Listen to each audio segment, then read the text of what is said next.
네, 여러분들 오늘은 우리 염류에 대해서 그리고 염분 그리고 염분비 일정 법칙에 대해서 알아보도록 하겠습니다. 교과서 230쪽 같이 펴주시면 좋을 것 같고요. 네, 수업 내용은 오늘 노트 필기 검사를 하지는 않을 거지만 노트에 우리 시험 공부를 대비해서 필기를 하면서 수업을 들으시면 더 좋을 것 같습니다. 자, 오늘 수업의 주제 염류 그리고 염분, 염분비 일정 법칙에 대해서 알아볼 텐데요. 염류라는 건 일단 뭐냐면 해수에 녹아 있는 여러 가지 물질을 말합니다. 우리 저번 시간에도 말했지만 해수라는 거는 바닷물을 뜻하고 그 바닷물은 짠 물이잖아요. 바닷물이 짜다는 건 물속에 뭔가가 녹아 있다는 건데 그것을 그 물속에 녹아 있는 그것을 바닷물 속에 녹아 있는 그 물질들을 통틀어서 염류라고 합니다. 자, 그러면 염류에는 어떤 성분이 있나 한번 봅시다. 여기 보시면 염류마다 바닷물에 염류가 여러 종류가 들어 있어요. 근데 그 중에서 이게 엄청 많죠. 요만큼. 전체 염류를 100%라고 한다면 전체 염류 중에서 77% 정도 차지하는 굉장히 많은 양을 차지하는 게 염화나트륨이라는 염류예요. 염화나트륨. 자, 염화나트륨은 여러분들 소금이에요. 소금. 소금은 어떤 맛이죠? 네, 짠맛이 납니다. 그래서 여러분들 바닷물이 짠 이유가 바닷물에 염류가 녹아 있는데 그 염류 중에서 제일 많은 성분이 염화나트륨이기 때문에 바닷물이 짭니다. 두 번째로 많은 게 염화마그네슘이고요. 염화마그네슘은 참고로 약간 쓴맛이 납니다. 아주 약간 쓴맛.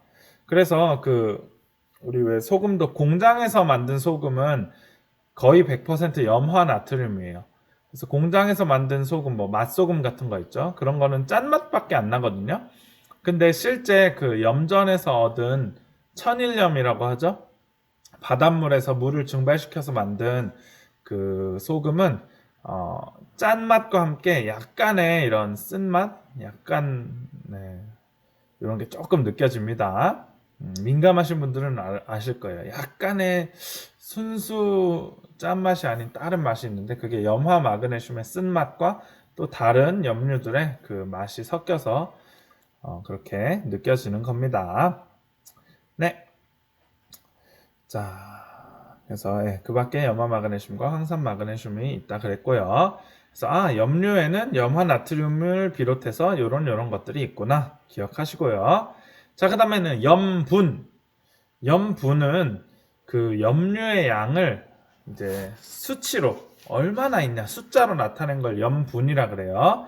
그래서 해수 바닷물 1kg 속에 녹아 있는 염류의 양을 그람 단위로 나타낸 것입니다. 그래서 여기 보면은 바닷물 1kg이 있는데 그 중에서 순수한 물이 965g이고 그럼 나머지는 염류겠죠. 염류가 35g이야. 바닷물 1kg에 염류가 35g 있구나. 그러면 이 바닷물의 염분은 35. 이고 단위는 PSU나 퍼밀을 사용합니다. 선생님이 옛날에 학교 다닐 때는 퍼밀이라고 배웠어요.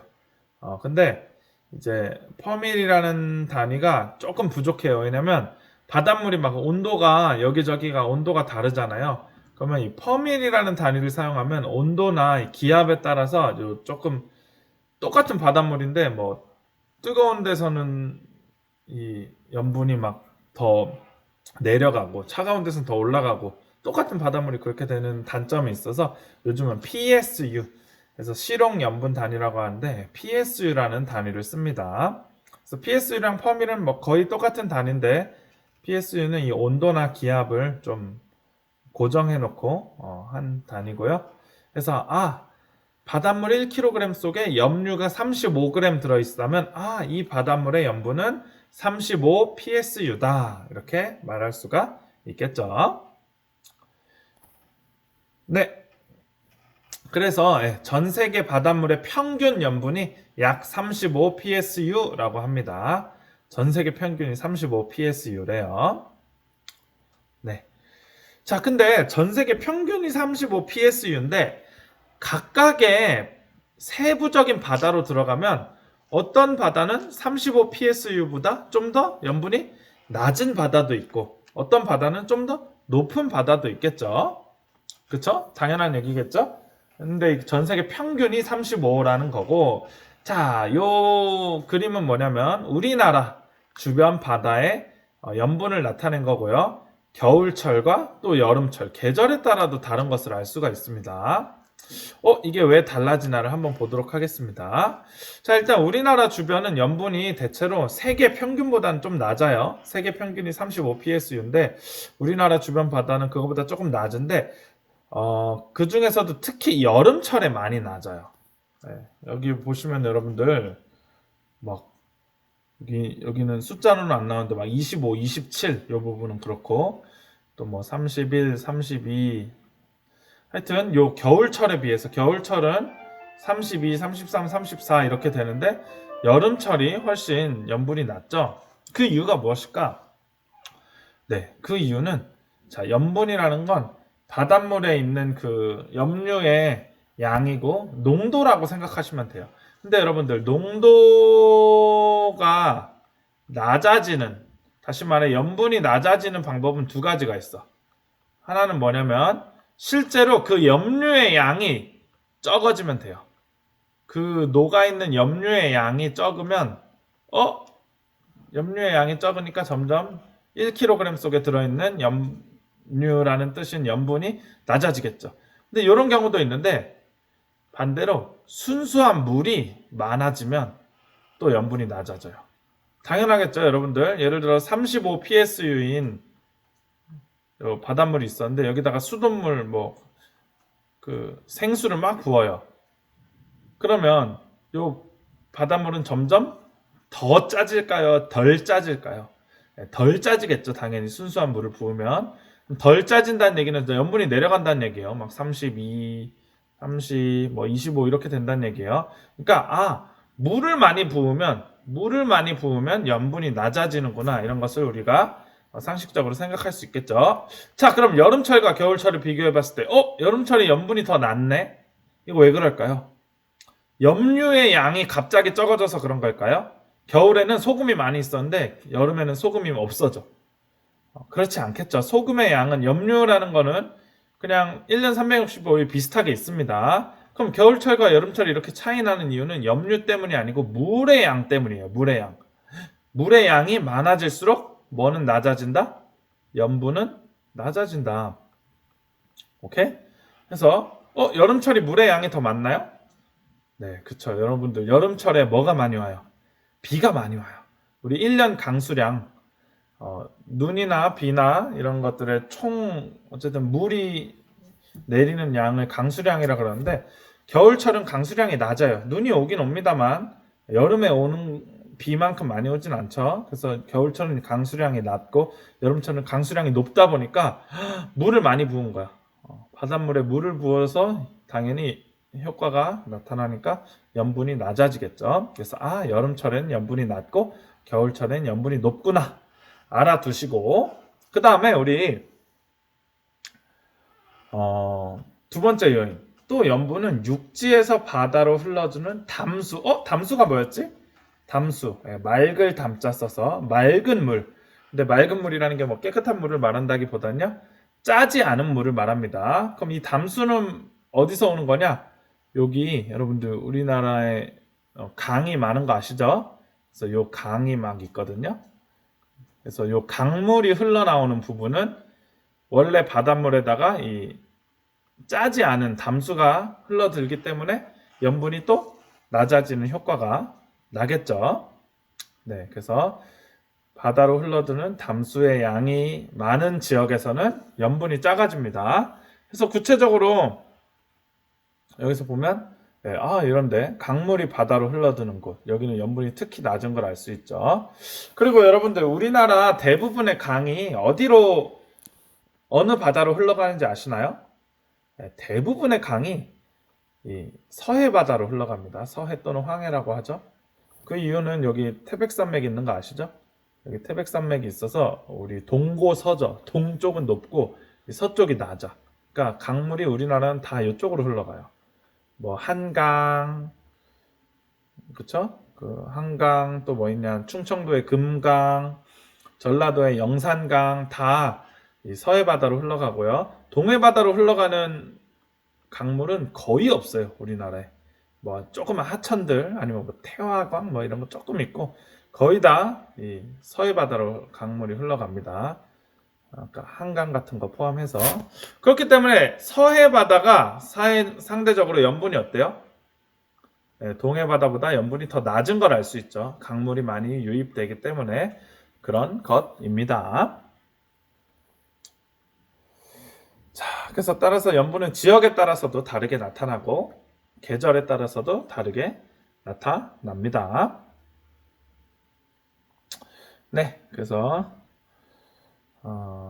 요 그림 여러분들, 네, 이 그림을 뭐 외울 필요는 없지만 이 그림이 왜 이렇게 나타나는가 이거에 대해서는 여러분들이 좀 아셔야 될 것 같습니다. 자, 그 다음에 오늘 수업의 정말 중요한 주제 연분비 일정 법칙에 대해서 얘기해 보겠습니다. 연분비 일정 법칙. 자, 여러분들 아까 전 세계의 해수의 염분은 똑같다 그랬나요? 지역마다 다르다 그랬나요? 네, 지역마다 다르다 그랬죠. 그리고 또 똑같은 지역이라도 계절마다 몇 월 달이냐에 따라 달라요.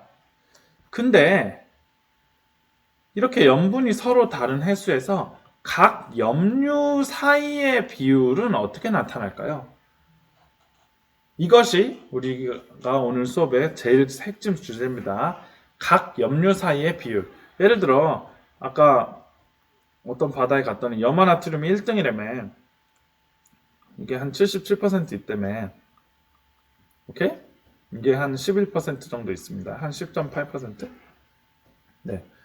그러면 다른 바다에 갔어. 예를 들어 좀 염분이 높은 바다에 갔어. 막 염분이 40 PSU 이런 바다에 갔어. 그러면 오케이, 염분은 높다 이거야. 염분은 높은데 염류끼리의 비율은 달라질까 똑같을까? 여러분들 어떨 것 같으세요? 그러니까 거기서도 염화 나트륨이 여전히 1등일까? 염화 마그네슘이 여전히 2등일까? 그 바다에서도 염화 나트륨이 여전히 77%를 차지하고 있을까? 이거에 대한 얘기죠. 결론부터 말하자면 맞습니다. 결론부터 말하자면 맞아요. 자, 표는 어느 두 해역, 여러분들 교과서에 있죠. 가와 나의 해수 1kg에 녹아있는 염류의 양을 나타낸 것이다. 그래서 해수 1kg에 염화 나트륨이 24.17 이렇게 있고 얘는 이렇게 있다. 두 지역의 염분은 똑같을까 다를까? 염분 달라요. 염분 누가 높아요? 네, 나가 염분이 높고 가는 염분이 낮습니다. 근데 요 염류 사이에 염류들끼리의 비율은 어떻게 되나? 이거를 계산해 보자는 거예요. 그래서 뭐 계산하는 거는 다 더한 다음에 그것끼리 나누면 되는데 뭐 계산 과정은 좀 복잡하고 결론을 좀 보겠습니다. 결론적으로 얘기하자면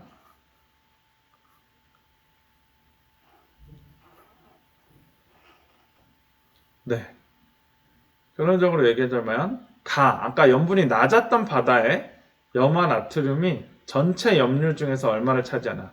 전체 염류를 100%라고 봤을 때 오케이? 그 중에서 염화 나트륨의 비율은 77.3%.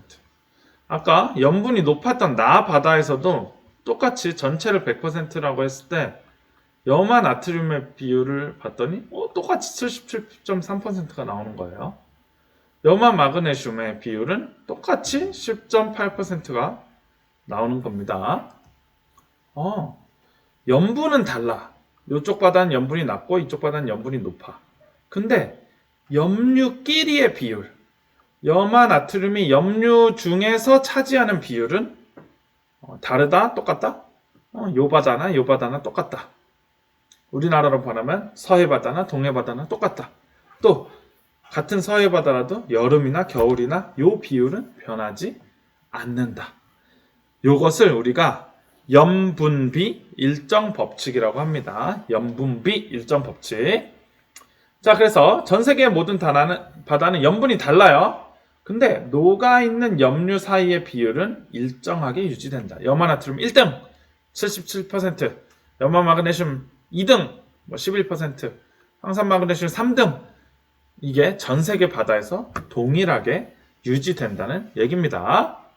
자, 여러분들, 이게 북극해라는 바다가 있고, 북극 근처의 바다죠. 또 동해, 우리나라 동해가 있고, 저 중동의 홍해라는 바다가 있어요. 자, 염분은 어때요? 해수 1kg에 녹아있는 염류의 질량. 그래서 30g 녹아있으면 북극해의 염류는 30psu, 동해는 33psu, 홍해는 40psu. 염분이 다르네요. 근데 여러분들, 염분은 다른데 3명 다 염화나트륨이 몇 등이에요? 3명 다 염화나트륨이 1등이에요. 3명 다 염화마그네슘은 2등이에요. 3명 다 황산마그네슘 3등이고, 그 다음에 그 외에 기타들이 이만큼 있습니다.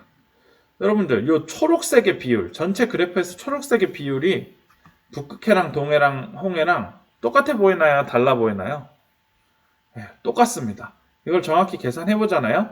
약간의 오차가 있기는 하지만 염분은 이렇게 달라요. 북극해, 동해, 홍해 다른데 염류의 비율, 전체 염류 중에서 염화나트륨의 비율은 77.3%로 3명이 다 동일하고요. 전체 염류 중에서 염화마그네슘의 비율은 또 이렇게 동일하고요. 전체 염류 중에서 황산마그네슘의 비율은 또 이렇게 동일합니다. 염분은 다르지만 염류끼리의 비는 일정하구나. 이것을 알 수가 있고요. 이것을 우리가 염분비 일정 법칙이라고 합니다. 자, 그러면 여러분들 궁금하지 않으십니까? 왜 전 세계 염분의 비가, 염류끼리의 비가 이렇게 일정한 염분비 일정 법칙이 성립될까? 그 이유는 여러분들, 전 세계 해수가, 여러분들 전 세계 바다는 다 이어져 있는 거 아시죠? 전 세계 바다가 오랜 시간에 걸쳐 순환해서 요 모든 염류가 골고루 섞였기 때문입니다.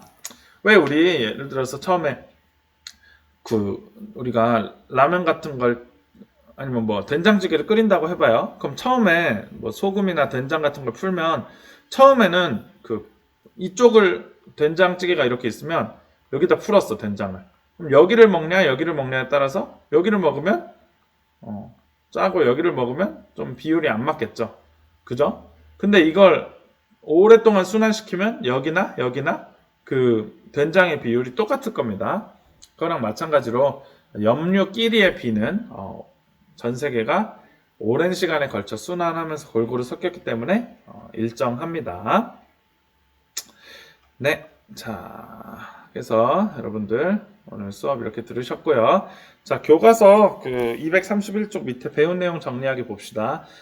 지난 시간에 한 내용이죠. 해수는 깊이에 따른 수온 분포에 따라 세 개의 층인 첫 번째 혼합층, 그 다음에 수온 약층, 그 다음 심해층으로 구분한다.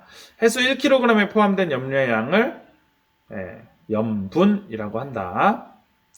그 다음에 그래서 염분의 단위는 PSU 쓴다 그랬고요. 자, 해수의 염분은 달라도 염류 사이의 비율이 일정하게 나타나는 것을 염분비 일정 법칙이라고 한다. 염분비 일정 이라고 5글자 쓰시면 되겠죠.